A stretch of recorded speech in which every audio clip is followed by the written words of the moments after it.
كلنا بنغلط، بس الغلطة دي كانت هتخسرني كل حاجة. لو عايز تعرف ايه هي وازاي تتفاداها كمل الفيديو ده للآخر.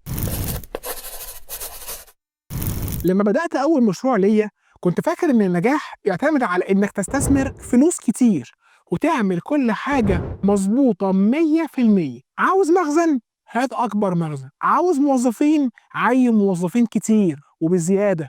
عايز منتجات؟ هات أكبر كمية منتجات تعرف توفرها. وفي الآخر لقيت نفسي صرفت فلوس كتير جدا على حاجات ملهاش قيمة فعلية، أو على الأقل ما كنتش محتاج لها بهذا الشكل وبهذا الحجم. وهي دي كانت الغلطة، إني ما خططتش صح لاحتياجاتي الفعلية. مع الوقت اتعلمت إن أنا أبدأ صغير وأبدأ بأقل حاجة ممكنة. اتعلمت مصطلح اسمه ال MVP أو ال Minimum Viable Product.